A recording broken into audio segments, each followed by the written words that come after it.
I walked back into that house not as the failed daughter they had pushed out years ago, but as a billionaire with a vengeance. My name is Mary Thompson, and for 4 agonizing years I let the Thompson estate's walls define the limits of my worth. That Christmas dinner smelling of pine and gilded entitlement was supposed to be my final humiliating dismissal the moment my father cemented my brother's legacy, while dismissing my own ambition as playing with computer gadgets. But I hadn't spent a decade fighting for scraps and building a $2.8 billion empire just to accept a defeat that was rigged from the start. What happens when the black sheep of the family returns with the power to expose every betrayal and collapse an entire dynasty? You're about to find out. Like, share, comment, and subscribe to our channel. We always appreciate the time you spent here with us. The scent of roasting turkey and old money hit me the moment I stepped over the threshold of the Thompson estate. It was a chemical mix of pine needles, expensive linen, and 4 years of carefully maintained distance. The silence of the house was louder than any noise, thick with the unspoken expectations that had nearly suffocated me 20 years ago. I stood there 32 years old, founder and CEO of Ethel Robotics, but still just Mary Thompson, the daughter who never fit. The ancestral home, a sprawling Gothic revival cage in the heart of Nebraska, looked exactly the same. The oriental rug felt like sinking sand beneath my custom leather boots. My mother Martha appeared from the kitchen, wiping her hands nervously on an apron. Her smile was a practiced, fragile thing. "Mary, you're here. Your father, he's just starting dinner. Marcus and Ethan are already seated." Her eyes darted away, a classic Martha maneuver, avoiding any direct contact that might imply an actual emotional connection. I kissed her cheek, dry, cool, and smelling faintly of cinnamon, and followed the scent of pine into the dining room. The room was set for war. The long mahogany table, polished to a mirror shine, was presided over by Robert Thompson, the patriarch. He sat at the head, a monolithic figure in a bespoke wool suit, his silver hair catching the chandelier light. To his right sat Marcus, my older brother, built like a linebacker, all bulk and bluster, ready to inherit the earth. Across from him was Ethan, the younger, leaner one, the quiet predator whose ambition always had a more calculated edge. Both men straightened slightly in their seats, exchanging brief, dismissive glances that told me everything. I was the outsider, the curious spectacle they tolerated for one evening. Robert cleared his throat, the sound a shot across the bow. He raised a crystal glass that caught the light, and the clinking silence that followed was absolute. "It's time we address the future of Thompson Manufacturing," he announced, his voice carrying the familiar, authoritative tone that had echoed through my childhood. I felt the old familiar sting, the involuntary tightening in my chest, that spoke of years of inferiority. I knew what came next. Marcus and Ethan puffed up like twin peacocks.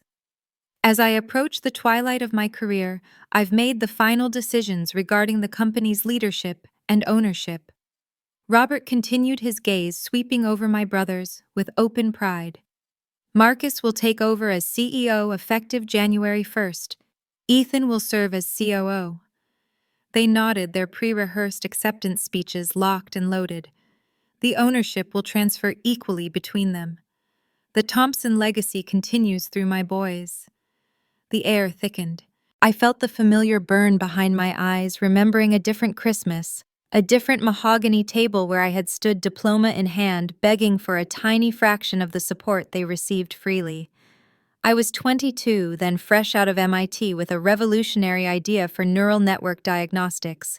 I needed $50,000 for server space. Robert had laughed, a deep, rumbling, condescending sound. "Sweetheart," he'd said, "that's just playing with computer gadgets. Leave the real business to your brothers.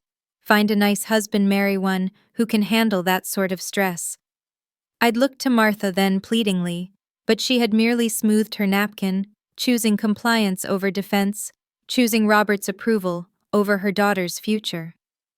Now, years later, the silence stretched again. Every eye darted towards me, then quickly away. My water glass grew slick in my grip, and Mary Martha's voice broke the quiet, tentative as a sparrow taking flight. She was perched on the edge of her seat, her eyes fixed on her plate, her fear palpable. Robert's gaze finally reluctantly slid over to me. He did not look at me, but through me. "Mary," he sighed, a sound of gentle practiced dismissal. "Mary has chosen her path." He offered a small, patronizing smile. "The tech industry. Playing with gadgets, as she calls it. She has done fine. But this," he gestured to the table, "the china, the roast, this is the real Thompson legacy." He raised his glass again. "To the new leadership." I felt the familiar trauma flash, the sting of systematic exclusion, the calculated emotional abuse disguised as practical advice. I remembered the cost, the 3 minimum wage jobs I worked simultaneously, the brutal loneliness, the perpetual smell of disinfectant and cheap coffee, the moment I almost gave up crying silently in a borrowed, unfurnished office. I reached into the pocket of my designer dress, my fingers brushing against the cold metallic weight of my San Francisco HQ access card. It was my only grounding anchor. It was my secret promise. I looked at my family, a portrait of privilege and betrayal, and saw not judgment, but clarity. Robert believed this was a final blow, a successful marginalization. He believed I was still the broken girl who had walked out 8 years ago. He believed this final dismissal would cement his power forever. I lifted my water glass, my hand perfectly steady. My eyes met Robert's, then swept across Marcus and Ethan. I gave them a small, tight, unreadable smile. "Understood," I said, my voice quiet, firm, and entirely devoid of emotion. I took a slow, deliberate sip of water, holding his gaze until he looked away, satisfied with what he assumed was my submission.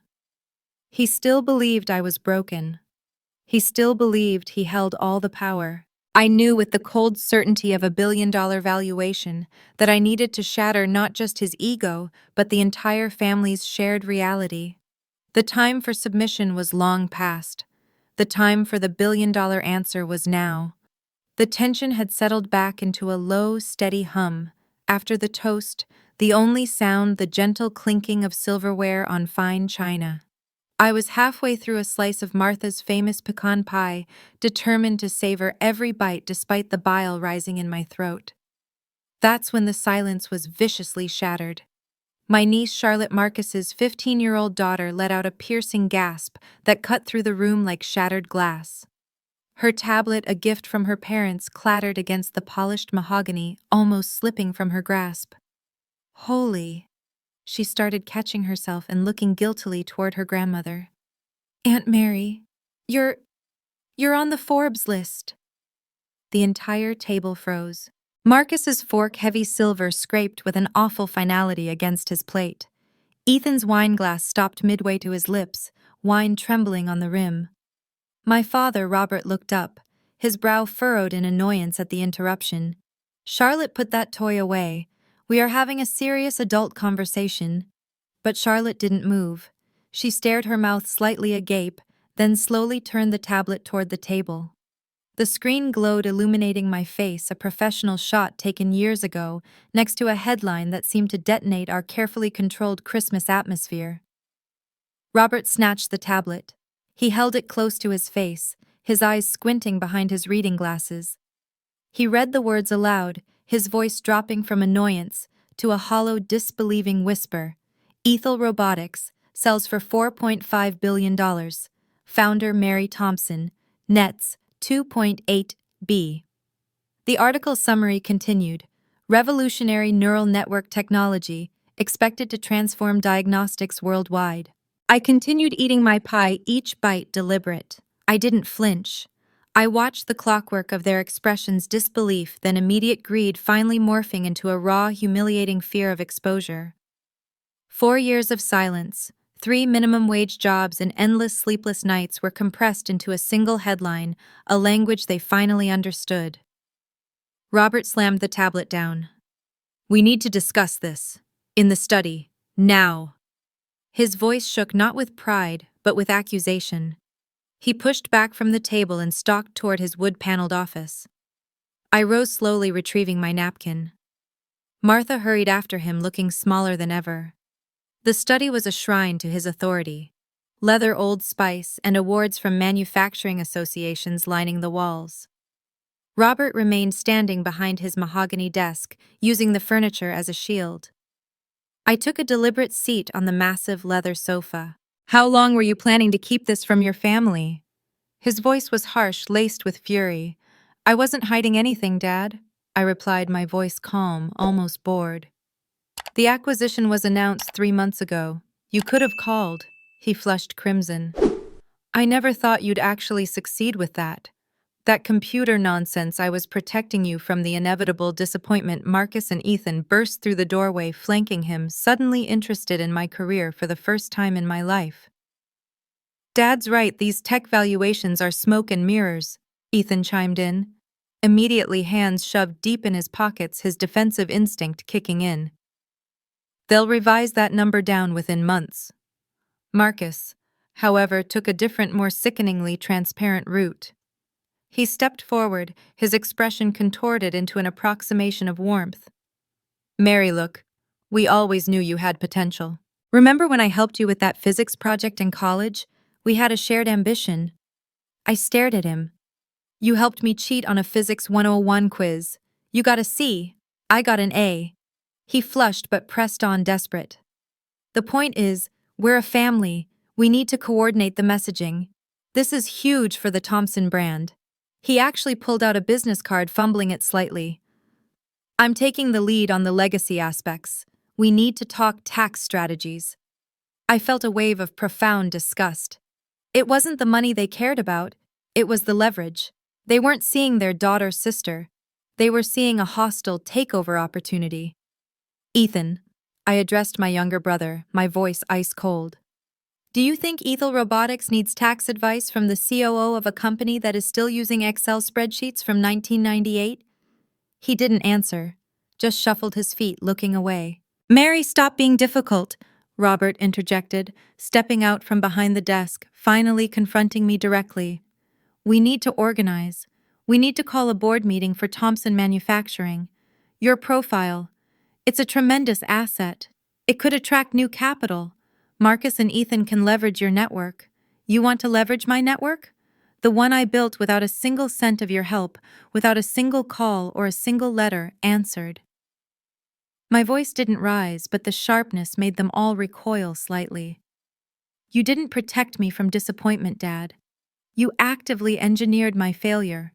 You dismissed my education, ridiculed my ambition, and attempted to control my life by ensuring I'd fail, so I would have no choice but to crawl back into your suffocating legacy." I was done arguing. I was done with their self-serving narrative. I needed proof. My mind flashed back to the cryptic note from my mother tucked into the family account book. The local bank manager. The favor done 9 years ago. The loan refusal wasn't neglect. It was a concerted, deliberate familial effort to ensure my destruction. I stood my victory already assured, but incomplete. "I'm tired. I'll see you all at dinner tomorrow night," I said, turning for the door. I left them standing in the study, 4 grown adults reeling from the realization that the weakest link in their chain had just built an empire that made their company look like a lemonade stand. I knew the betrayal ran deeper than money. I knew the fight had only just begun. The refusal of my early startup loan wasn't just a business decision, it was a concerted family effort to ensure my failure. I couldn't sleep. The Forbes headline might have been the explosion, but the cryptic note, the mention of a local bank manager and a favor done 9 years ago, was the cold fuse I needed to trace back to the source. It was tucked inside my father's old accounting ledger, a ledger I'd found buried beneath tax forms in his home office late that night. I knew instinctively that the refusal of my initial $50,000 startup loan hadn't been a simple business rejection. It had been sabotage. I found my mother Martha in the conservatory the next morning watering her orchids. The air was warm and thick with humidity, a deceptive peace. I approached her not with the fury I felt toward Robert, but with a quiet, carefully controlled vulnerability that I knew was her only weakness. I sat across from her, the silence stretching long and thin, interrupted only by the gentle clink of the watering can. Mom, I started, my voice low and steady. I need to know the truth. Not Robert's version, not the family's version. Mine. I described the isolation of my early years, the feeling of being completely cut off, of fighting for survival on my own when I should have had a safety net. I spoke about the 2 years I spent working 3 jobs, watching the small savings I had dwindle, convinced I was a failure because my own family refused to believe in me. Her hands, which had been deftly managing the delicate flowers, started to tremble. The clink of the porcelain watering can became frantic. She wouldn't meet my eyes. "The loan, Mom," I pressed gently. Robert laughed at my idea. "I know that. But did he do anything to make sure I couldn't get the money elsewhere? A local bank 9 years ago? Did he call in favors?" She dropped the can. Water splashed onto the polished slate floor. A thin, crystalline shard of sorrow finally broke through her practiced composure. She looked up, her face tear-streaked and ravaged. He just wanted you home, Mary." She whispered the words barely audible. "He was so proud of Marcus and Ethan, but you were always the wild card. He thought if you failed, if you hit rock bottom, you'd crawl back to the estate, marry well, and appreciate the family that waited for you." Then came the deeper, more painful confession. He called Mr. Davies at First Commerce. He told him if Thompson Manufacturing ever moved their accounts, it would bankrupt the bank. He told him to reject any loan application with Mary Thompson's name on it. It wasn't just neglect, Mary. It was an active blockade. I closed my eyes, absorbing the sickening reality. It wasn't just dismissiveness. It was a concerted effort to destroy my agency. The pain of the financial sabotage was eclipsed by the sheer emotional cruelty. But then Martha continued, her voice catching on a new wave of guilt. "The letters, Mary. Every Christmas for 3 years. You wrote every year. You sent updates on your startup. You told us about the small victories." She reached a shaking hand to my arm. "Robert thought it best not to respond until you came to your senses. He said silence would force your hand. I intercepted them. I'm sorry, Mary. I burned them. I threw away your life for 3 years." The betrayal burned like fresh acid in my throat. 3 layers of rejection orchestrated by the 3 people who were supposed to love me most: father, brother, mother. They hadn't just watched me struggle, they had actively tried to ensure I couldn't climb out of the hole they dug for me. They had attempted to erase my spirit. The sorrow was immediate, devastating, but it rapidly solidified into a steely resolve. Simple revenge, a harsh word, a shouted truth, was insufficient. I needed public, undeniable forensic proof of their systemic abuse. I needed to shatter the whole family's foundation of lies. That afternoon I sought out Charlotte, my niece. She was smart, rebellious, and already viewed me as an impossible hero. I found her in her room, hunched over a laptop, designing a ridiculous website for her cat. "Charlotte," I said, my voice low and conspiratorial, "I need your help. This is about justice, not just money." I told her a carefully edited version of the truth, that Robert was planning to use my success to mask his own manipulation. I gave her a small, sophisticated, voice-activated recorder the size of a thumb drive. "Your grandfather uses his study to make all his calls," I explained, leaning in close. "I need you to place this behind the trophy shelf near his chair. I need him talking to Marcus or Ethan, bragging about his plans for my company.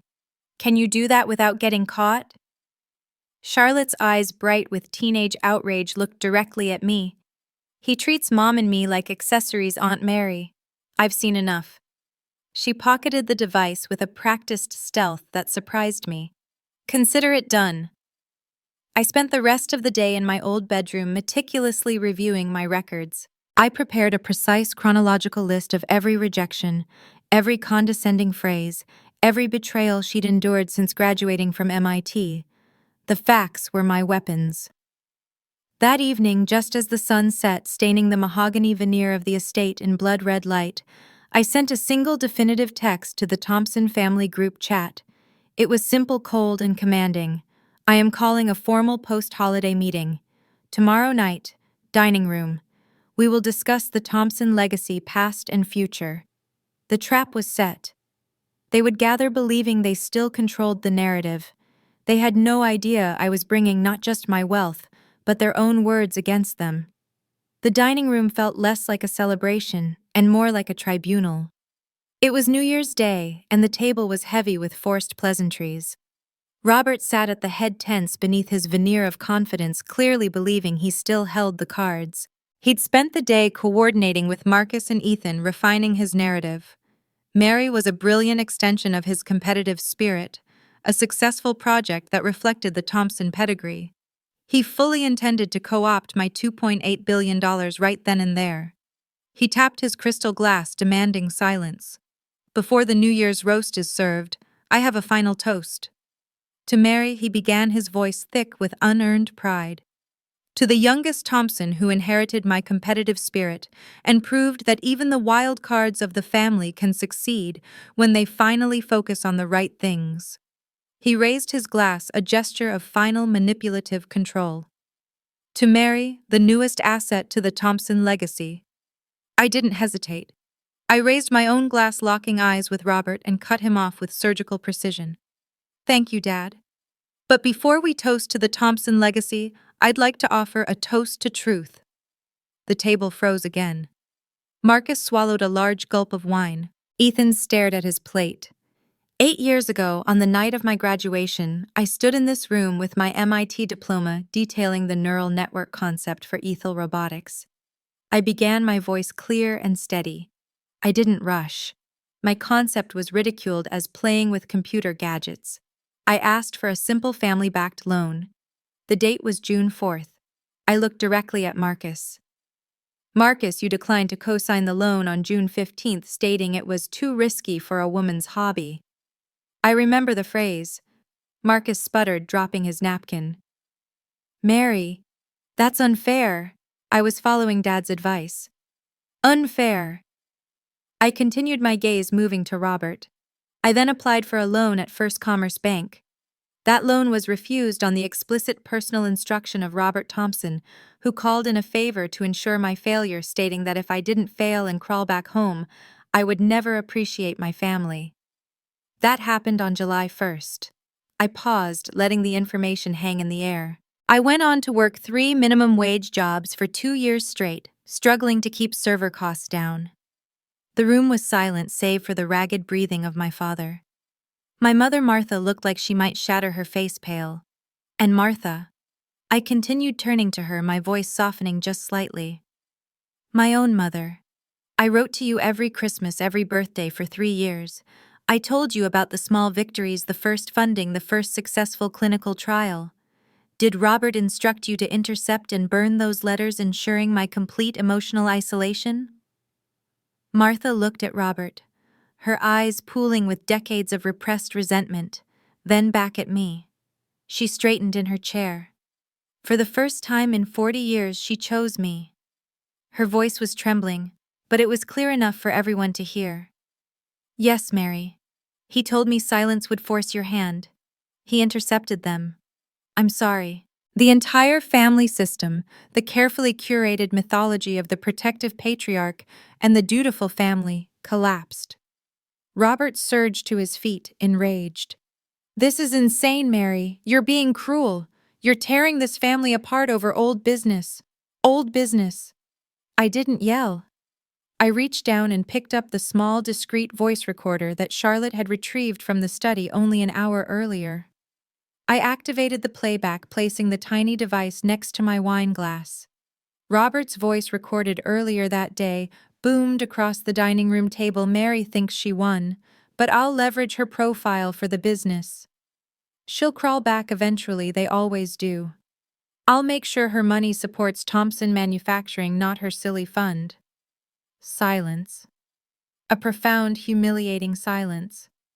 His own words, played back in his own dining room, exposed not only his past betrayal, but his current ongoing intent to manipulate me. The truth was undeniable. Marcus slumped back in his chair, defeated. Ethan covered his face with his hands.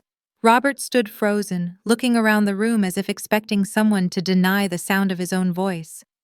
The emotional victory was total. The catharsis I felt was pure and clean, not revenge, but justice. I had finally taken back the narrative of my own life. I sat there breathing steadily, watching the pieces of their reality shatter. The confrontation was over. The family was broken. I had won my agency back, but I also felt a deep sorrow for the lost years. Suddenly, my phone vibrated, lighting up the pristine tablecloth. A text message. It was from Connor, my college boyfriend who had left me 9 years ago when I decided to pursue ethyl robotics instead of a sensible Nebraska-based career. He had told me my dreams were cute but impractical. The text read, "Saw the news. Always knew you had potential. Coffee when you're back." I looked at the message, then back at the horrified faces of my family. I had achieved the triumph, the financial power, and the emotional clarity. Now I knew what my final, most public rejection had to be. It couldn't be directed at the family who were already defeated. It had to be aimed at the old life, the old expectations, the old Mary they wanted back. The morning after the truth toast was unnervingly quiet. The mahogany table, cleared of its brutal drama, was now just a silent, polished surface. The family was reeling, but the Thompsons, above all else, understood leverage. Their shame was quickly replaced by a desperate strategic effort to contain the fallout, and more importantly, to claim what they could of the $2.8 billion. Robert, humbled, and looking every bit his age, summoned me to his study. Marcus and Ethan were already there, waiting like pallbearers. They had a new, impeccably crafted proposal, ready, professionally bound in a leather portfolio. Robert slid it across the desk, avoiding my eyes. "Mary," he began, his voice stripped of its usual booming authority. "We were wrong, terribly wrong, but family is family. We are moving forward." He tapped the folder. "We've revised the Thompson manufacturing succession plan. We are offering you a 40% non-voting stake in the company effective immediately, and the title of Chief Innovation Advisor." Marcus jumped in, eager to solidify the deal. "It's a substantial fair offer, Mary. It gives you influence and stability. We can begin leveraging your network next week." I didn't open the portfolio. I didn't even touch it. I simply slid the expensive leather binding back across the mahogany surface. "I appreciate the effort, Dad. It's a beautifully crafted crown. But I'm not interested in being a non-voting advisor to a company I could buy 10 times over." Robert blinked. "But it's the Thompson legacy, Mary. It's security. The Thompson legacy, Dad, is a business that rejected me, sabotaged me, and then attempted to silence me." I stated, my voice firm and unwavering. "I won't accept a role that is structured to keep me under your control." I stood up and walked to the window, opening my laptop. The screen, vibrant against the dark wood of the study, displayed the website I had quietly built over the previous 4 years, waiting for this moment. "I have my own legacy," I continued, "and it's going to focus on building the people your legacy overlooked." I turned the screen toward them. The banner across the top read, "Ethyl Innovation Fund." "I am establishing a $100 million endowment," I announced, "dedicated to funding entrepreneurs who have been systematically rejected by traditional, risk-averse, and frankly misogynistic gatekeepers, especially young women and minorities in manufacturing and STEM, right here in the Midwest." Ethan's mouth opened and closed soundlessly. Robert looked utterly deflated, understanding the finality of the rejection. I wasn't just refusing their company, I was using my power to directly counteract their systemic values. I had ensured I could not be leveraged for their gain. Then came the final act of power, a positive one. I shut the laptop and turned to my mother, Martha, who was sitting quietly by the hearth. "Mom," I said, "I would like to offer you the position of Director of Community Outreach for the Ethyl Innovation Fund. It's a substantial salary, a position of independent authority, and it will involve building partnerships with local schools and banks to ensure the women we fund get the support you never did." Martha's face registered pure shock. Robert sputtered, "Lorraine doesn't know the first thing about finance. She raised 3 children, managed this estate, and organized every major charitable event for 40 years, all without a salary or a vote. I countered, turning back to him. She understands community and commitment better than anyone in this room. Martha stood up tall and straight for the first time in my memory. She looked at me, a tear tracking down her cheek, but this one was different. A tear of genuine pride, not fear. I accept, Mary. With that, the new foundation was set. My victory was sealed not by taking something from the Thompsons, but by building something entirely new that prioritized agency, community, and opportunity. I walked out of the study, leaving my broken family to grapple with their past. My focus was now entirely on the future. As I prepared to drive back to the airport, my phone buzzed again. It was Connor, the ex-boyfriend, still trying to climb aboard the success train. I typed my final rejection, a definitive period on the old Mary story. I'm busy building the future. Good luck with yours. I pressed send. 1 year later, I was giving a virtual keynote on resilience to a group of aspiring female engineers in a rural community college. Martha, now flourishing in her role, introduced me with confidence and grace. Charlotte, my co-conspirator and niece, was monitoring the workshop chat, already excelling in her coding program. The true victory wasn't the $2.8 billion, it was the self-determination to define my own legacy and use the power I had earned to uplift the community that my family's system was designed to exclude. The old life was gone, the new foundation was built. My silence was over.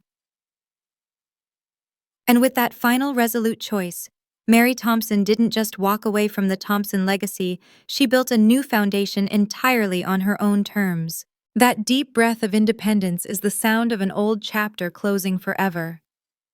If this story of betrayal and billionaire-level triumph resonated with you, hit the subscribe button.